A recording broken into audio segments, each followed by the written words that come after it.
이는 내 속에 거짓이 없는 믿음이 있음을 생각함이라. 이 믿음은 먼저 내 외조모 로이스와 내 어머니 유니게 속에 있더니 내 속에도 있는 줄을 확신하노라. 최고의 유산 상속받기라고 하는 그런 책이 있습니다. 그 책에 보면 이러한 내용이 있어요. 스미스라고 하는 사람이 유언장을 남겼는데 그 유언장을 통해서 해밀턴 변호사는 자녀들에게 유산을 상속하기 시작을 했습니다. 모든 사람들에게 다 유산을 상속해 주고 난 다음에 마지막 한 사람이 남은 것이 있었는데 그 사람이 누구냐? 손자인 제이슨이라고 하는 사람이었어요. 그런데 제이슨이 하나님께 유심히 보다 보니까 모든 사람들에게는 다 유산이 상속되고 있는데 자신한테만 아무것도 남겨지는 것이 없었다라는 겁니다. 그래서 이 제이슨이 생각하면서 짠돌이 영감이 나한테는 아무것도 남겨주지 않는구나. 나를 그렇게 미워하더니 나한테는 아무것도 주지 않는구나. 그런 말을 하면서 방을 나가려고 했습니다. 그때 해밀턴 변호사가 제이슨을 잡아요. 할아버지가 당신에게 정말 최고의 유산을 남기겠노라고 약속을 했다. 그러니까 당신은 유산을 받을 자격이 있는 사람입니다. 그런데 한 가지 조건이 있습니다. 그 조건이 뭐냐? 한 달에 한 번씩 할아버지가 남겨놓은 비디오를 보면서 그 비디오의 숙제들을, 과제들을 다 해내야 됩니다. 라고 이렇게 이야기를 해줬어요. 1년 동안 12번의 그러한 과제, 숙제들을 해내야 된다라는 겁니다. 만약에 그것을 하지 않거나 거르는 그러한 일들이 있으면 당신은 할아버지가 남겨준 그 유산을 물려받을 수 없습니다. 그런 이야기를 해주었습니다. 그 말을 듣고 이 제이슨이 매달 변호사 사무실에 가는 거예요. 그리고 살아생전에 할아버지가 남겨놓았던 그런 비디오를 보면서 그 숙제들, 과제들을 하나씩 해 나가기 시작했습니다. 첫 번째 달의 과제는 뭐였냐면 할아버지의 친구인 콜드웰이라고 하는 사람의 목장에 가서 노동을 하면서 일을 하는 것이었습니다. 그래서 일을 열심히 잘 했어요. 두 번째 달에도 변호사 사무실에 가서 비디오를 보았습니다. 두 번째 달에는 $1,500를 가지고 5명에게 가장 유용함의 모습으로 그들을 위해서 사용해라라는 그러한 과제였습니다. 이렇게 1년 동안 12개의 과제들을 이 제이슨은 다 완수를 했습니다. 그러면서 이 제이슨이 깨달은 게 뭐냐면 할아버지가 나를 위해서 이 12단계를 통해서 최고의 유산이 무엇인가, 그 유산을 내게 주고자 했구나라고 하는 것을 깨닫게 됐습니다. 그것이 무엇이었을까? 일이라고 하는 것이 무엇인가? 우리가 살아가면서 수없이 많은 그런 일들을 해 나가야 될 것인데, 네가 앞으로 나가면서, 앞으로 이제 인생의 삶을 살아가면서 수없이 많은 그런 노동의 일들을 해내야 된다. 그러면 그 일을 어떻게 하며 나가야 될 것인가? 그 일을 배울 수 있도록 해줬다는 것입니다. $1,500를 가지고 정말 소중한 사람들에게 어떻게 사용하며 나갈 것인가? 그 속에서 우정을 어떻게 쌓으며 그 우정의 가치가 얼마나 귀하고 존귀한 것인가? 그것들을 깨닫게 해줬다는 겁니다. 그 이후로도 배움이 무엇이며 또한 다가오는 그런 고난들을 어떻게 이겨낼 것이며 가족과 웃음과 꿈과 감사가 무엇인가 그 모든 것을 알 수 있도록 12단계의 과제들을 이 제이슨에게 행하도록 했다라는 겁니다. 제이슨은 이 12단계를 통해서 많은 것들을 배우게 됐습니다. 그리고 그는 한층 더 성숙한 사람으로 거듭나게 됐어요. 그러면서 이 제이슨이 그렇게 고백하는 거예요. 이제서야 하나님이 왜 나 자신을 만들어 놓으셨는가, 이 땅 가운데 태어나게 하셨는가, 그 목적을 깨닫게 되는 놀라운 그러한 시간들을 보내게 됩니다. 그렇게 변화된 그런 모습을 보고 마지막 모든 과제를 마친 다음에 해밀턴 변호사가 제이슨에게 할아버지의 유언장을 읽어주기 시작합니다. 내 손자가 이미 책임감과 역량 있는 모습을 보여줬기 때문에 고아원과 도서관의 프로그램과 몇몇의 장학재단과 병원과 그리고 기타 기관의 기금들을 관리하는 책임자가 되도록 한다. 그렇게 이야기를 해줬어요. 그런 유언을 남겼어요. 제이슨은 모든 과정들을 다 마치고 할아버지가 자신에게 남겨주고자 했던 그러한 성품들과 인품들을 온전히 깨달음으로 말미암아 그 모든 것들을 다 완수함으로 인해서 10억 달러가 넘는 재단을 운영하며 나갈 수 있는 그러한 책임자가 되었다라는 것입니다. 여러분, 그냥 돈을 물려주는 것, 돈을 유산으로 남겨주는 것, 그것이 중요한 것이 아니었다라는 거예요. 무엇이 중요합니까?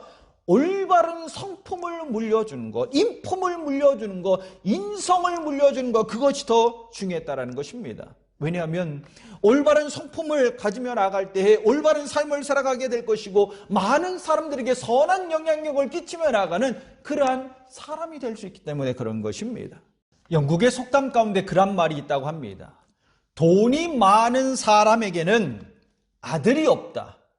오직 상속인만 있을 뿐이다. 돈을 막 많이 가지고 있는 사람에게는 아들이 없답니다. 그 많은 아들들이 있지만 그 아들들이 아버지를 보는 것이 아니라 아버지가 남겨줄 그 돈만을 바라보고 있다라는 거예요. 상속받을 상속자만 있지 아들이 없다라는 거예요. 이게 정말 진정한 가족일까요? 진정한 가족이 아니라는 거예요. 또한 상속자만 있으니 어떠한 생각들을 하겠습니까? 아버지의 돈을 빨리 받고 싶기 때문에 부모가 빨리 죽었으면 좋겠다. 그런 생각하지 않겠습니까? 심지어는 부모의 재산을 빨리 상속받고 싶어서 부모를 살해하는 그런 일들까지도 벌어지잖아요. 이게 가족이겠냐라는 것. 이것이 가족이겠냐라고 하는 것입니다. 자, 그러면 우리의 인생의 삶 가운데 나의 자녀들을 위해서 무엇을 남기시겠습니까? 무엇이 진정한 유산일까요? 우리는 그것을 곰곰이 잘 생각해 봐야 됩니다. 링컨의 어머니 낸시는 링컨이 9살 때에 먼저 세상을 떠나게 됐는데요. 그때 링컨의 어머니 낸시는 두 자녀를 불러놓고 이렇게 말을 남겨주었다고 합니다. 부자나 위인이 되기보다는 성경을 읽는 것을 즐겨하는 사람이 되라. 성경을 읽는 것을 즐겨하는 사람이 되라. 그 마지막 어머니의 말을 듣고 훗날에 링컨이 뭐라고 이야기했냐면 내가 어린 시절에 정말 글을 읽을 수조차도 없는 그런 상황 가운데 어머니는 늘 나에게 성경을 읽어 주었다. 그 말씀들이 내 마음에 간직되게 되었고 그 말씀들 속에서는 나의 어머니의 육성이 존재하게 되었다. 그런 말들을 남겨요. 그리고 어머니의 기도 소리는 이 오두막집에 전체에 다 퍼져나게 되었고 집안에서뿐만이 아니라 바깥에 일할 때에서도 그리고 내가 성장해서 직장을 다닐 때에도 어머니의 기도 소리는 늘 내 주위에 있었다. 그런 말을 했습니다. 링컨이 어떻게 그런 마음들을 가지고 삶을 살았을까요? 어머니가 마지막으로 남겨주었던 그 유언의 말씀들을 생각하면서 어머니가 자신에게 가르쳐줬던 그런 가르침들을 마음에 새겨 넣으면서 늘 성경을 즐겨 읽는 그런 사람이 되었기 때문에 그렇습니다. 그 가운데 무엇을 물려받았죠? 성경을 통해서 어머니가 남겨줬던 그런 믿음의 유산이 자신의 삶 가운데 남겨져 있었기 때문에 이러한 일들이 나타나게 된 것입니다. 그러면서 링컨이 뭐라고 이야기했냐면 나는 성경이 하나님께서 인간에게 주신 최상의 선물이라고 믿는다. 이 세상의 온갖 유익한 것들은 성경을 통해서 우리에게 온다. 성경이 최고의 선물인 것을 나는 믿는다. 성경의 말씀들을 통해서 내게 유익한 것들이 온다라고 하는 것을 나는 믿는다. 여러분, 링컨이 수없이 많은 그런 대통령들이 있는데 그 가운데서도 가장 존경받는 이유가 무엇일까요? 왜 존경받으며 나갈까요? 믿음의 유산을 물려받고 정말 성경을 통해서 삶의 가치와 목적들을 발견했기 때문에 그렇습니다. 그리고 그 가치와 목적을 따라서 선한 영향력을 끼치고 믿음을 통해서 하나님의 영광들을 드러내며 나갔기 때문에 수없이 많은 사람들이 다 그 링컨이라고 하는 대통령을 존경하며 나가는 것입니다. 여러분, 무엇을 남기시겠습니까? 무엇이 진정한 유산이라고 생각을 하십니까? 이스라엘의 역사를 보면 많은 왕들이 등장을 합니다. 그런데 그 많은 왕들 가운데에 똑같은 왕임에도 불구하고 서로 각기 다른 그런 삶을 살아가는 것을 우리는 볼 수 있게 되는데요. 그 속에서 정말 믿음의 유산을 물려받은 왕과 믿음의 유산을 물려받지 못한 왕의 삶은 하늘과 땅 차이였다라는 겁니다. 믿음의 유산을 물려받지 못한 왕들은 다 하나님의 말씀을 저버렸습니다. 하나님을 등지며 악을 행하며 나아갔습니다. 역대하 12장 1절 말씀 가운데 보면 르호보암의 나라가 견고하고 세력이 강해짐에 그가 여호와의 율법을 버리니 온 이스라엘이 본받은지라. 르호보암 왕, 남유다의 첫 번째 왕입니다. 이 왕이 나라가 견고하고 세력이 강해짐으로 말미암아 그 순간부터 어떤 일이 벌어지나요? 하나님을 저버렸다라는 것입니다. 하나님의 말씀을 버렸다라는 겁니다. 하나님 앞에 악을 행하며 나가는 그러한 사람이 되었어요. 악을 행하는 그러한 왕을 바라보면서 하나님께서 어떻게 하셨을까요? 그 왕에게 심판을 내리시잖아요. 역대하 12장 5절 말씀 가운데 여호와께서 이같이 말씀하시기를 너희가 나를 버렸으므로 나도 너희를 버려 시삭의 손에 넘겼노라 하셨다 한지라. 믿음의 유산을 물려받지 못함으로 말미암아 하나님을 저버리고 하나님의 말씀을 저버리고 하나님을 떠난 가운데 악을 행하며 나아갈 때 하나님께서 너희가 나를 버렸으니 나도 너희를 버리겠노라. 나로 너희를 버리겠노라. 애굽 왕 시삭의 손에 넘겨져서 그 르호보암의 왕조는 거기서 망하잖아요. 거기서 멸망하고 맙니다. 반대로 믿음의 유산을 물려받은 그런 왕은 어떠한 삶을 살았을까요? 하나님의 말씀을 붙들고 그 말씀 앞에 순종하며 삶을 살았다라는 겁니다. 순종하며 삶을 살았더니 하나님께서 어떤 은혜를 베풀어 주죠? 형통의 놀라운 은혜의 역사함들을 그들에게 베풀어 줬잖아요. 그 왕에게 베풀어 줬잖아요. 열왕기하 18장 3절로 4절 말씀 가운데 보면 히스기야가 그의 조상 다윗의 모든 행위와 같이 여호와께서 보시기에 정직하게 행하여 그가 여러 산당들을 제거하며 주상을 깨뜨리며 아사레의 목삭을 찍으며 모세가 만들었던 놋뱀을 이스라엘 자손이 이때까지 향하여 분향함으로 그것을 부수고 느후스단이라 일컬었더라. 히스기야 왕이 어떻게 했죠? 믿음의 유산을 물려받음으로 말미암아 하나님의 말씀대로 살았습니다. 종교개혁을 일으키며 우상들을 다 제거하는 그런 믿음의 삶을 살았습니다.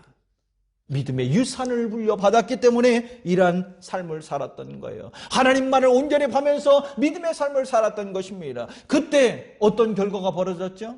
열왕기하 18장 7절 말씀 가운데 하나님께서 이렇게 말씀하여 주고 계세요. 여호와께서 그와 함께 하시며 그가 어디로 가든지 형통하더라. 믿음의 유산을 물려받고 그 믿음의 삶을 온전히 하나님 앞에 드러냈더니 하나님의 영광을 드러낸 그런 삶을 살았더니 말씀에 순종하는 삶을 살았더니 하나님께서 그에게 형통의 은혜를 베풀어 주셨습니다. 여러분, 무엇을 남기느냐가 중요한 것입니다. 여러분의 자녀들에게 믿음의 유산을 물려주며 나갈 수 있기를 간절히 축원합니다. 사랑하는 나의 자녀가 악을 행하면서 하나님의 심판을 받으며 멸망당하는 자가 아니라 믿음을 물려받음으로 말미암아 믿음의 유산을 물려받음으로 말미암아 하나님의 말씀에 순종하고 하나님을 의지함으로 하나님께서 베푸신 그 은혜 가운데 형통의 삶을 살아갈 수 있는 그런 자녀들이 될 수 있기를 간절히 축원합니다. 오늘 본문 말씀을 보시면 이는 내 속에 거짓이 없는 믿음이 있음을 생각함이라. 이 믿음은 먼저 내 외조모 로이스와 내 어머니 유니게 속에 있더니 내 속에도 있는 줄을 확신하노라. 여러분, 디모데의 믿음이 어디서 왔습니까? 디모데의 믿음이 어디서 왔나요? 어머니로부터 그 믿음이 전해지지 않았나요? 그러면 그의 어머니 유니게의 믿음은 어디서부터 왔습니까? 외조모였던 할머니였던 로이스로부터 믿음이 물려졌잖아요. 믿음의 유산이 물려졌잖아요.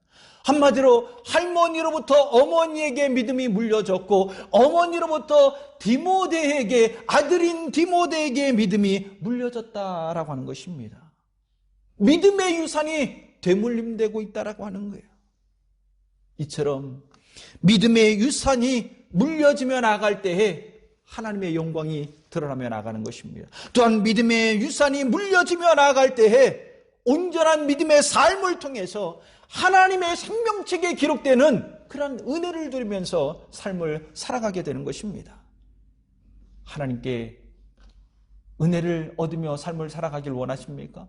하나님이 부어주신 그런 복을 누리면서 삶을 살아가길 원하십니까? 그렇다면 믿음의 유산을 물려주십시오. 믿음을 물려주십시오. 오페라 가수였던 할버튼이라고 하는 그런 사람이 있습니다. 이 할버튼이 하루는 자신의 아들과 이웃집 아이가 함께 이야기하는 것을 듣게 됐어요. 이웃집 아이가 그런 말을 하더랍니다. 우리 아빠는 사장님을 잘 안다. 사장님을 잘 알아서 친해서 많은 것들을 그럼 얻으면서 이렇게 좋은 것들을 얻게 되었다. 그런 이야기들을 해요.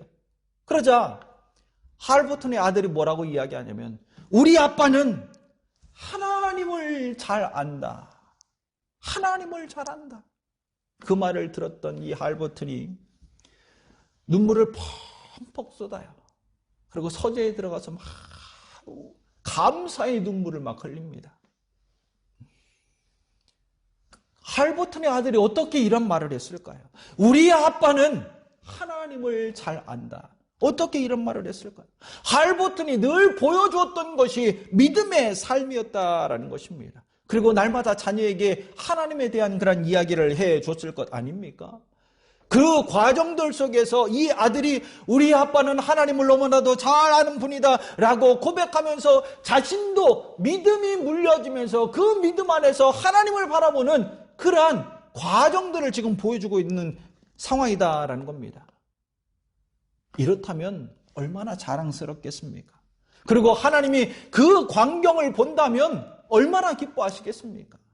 아버지가 늘 믿음에 대한 이야기를 하고 하나님에 대한 이야기를 했는데 그것을 보면서 우리 아빠는 하나님을 너무나도 잘 안다. 나도 그러한 믿음의 삶을 살아가고 싶다라고 고백하고 있는 것 아닙니까? 여러분, 자랑스러운 부모이십니까? 자랑스러운 믿음의 부모이십니까? 우리들의 자녀들에게 믿음의 유산을 물려주십시오. 부모가 남긴 이 믿음의 유산으로 말미암아 우리 자녀들은 늘 하나님과 함께하며 나아갈 것이고 하나님께서 그에게 베풀어준 그 은혜로 인해서 형통의 기쁨들을 누리며 살아가는 그러한 자녀가 될 줄 믿습니다. 오늘 본문 말씀을 다시 한 번만 보십시오. 이는 내 속에 거짓이 없는 믿음이 있음을 생각함이라. 이 믿음은 먼저 내 외조모 로이스와 내 어머니 유니게 속에 있더니 내 속에도 있는 줄을 확신하노라. 디모데가 어떻게 자신 안에 믿음이 있는 것을 확신하며 나아갈 수 있었겠습니까? 왜 확신했을까요? 내 안에도 믿음이 있다라고 어떻게 확신하며 나아갈 수 있었을까요? 할머니를 통해서 어머니에게 믿음이 물려졌고 어머니를 통해서 자신에게 믿음이 물려지는 그런 과정들을 바라보면서 내 안에도 어머니가 물려주신 그 믿음의 유산으로 인해서 내 안에 하나님을 향한 믿음이 있노라고 확신하고 있다는 겁니다. 거짓 없는 믿음으로 하나님을 바라보면서 하나님의 말씀대로 삶을 살아가고 있다고 지금 확신하면서 선포하고 있는 것입니다. 담대함의 모습으로 선포하고 있잖아요. 여러분, 무엇을 남기시겠습니까? 무엇이 진정한 유산일까요?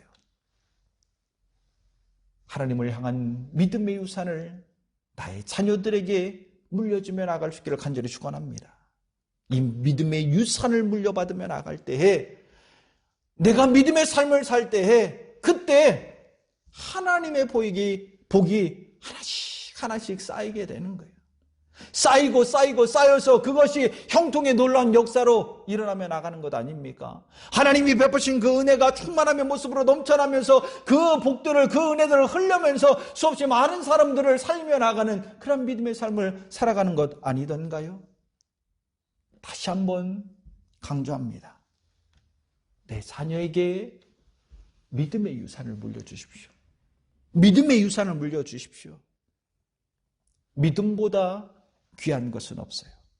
믿음보다 가치 있는 것은 없습니다.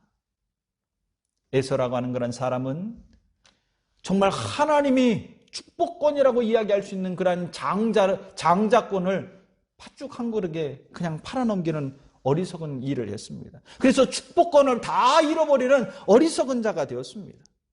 개나 돼지는 값진 진주가 왜 값진지 그 이유를 몰라요. 알지 못한다라는 것입니다.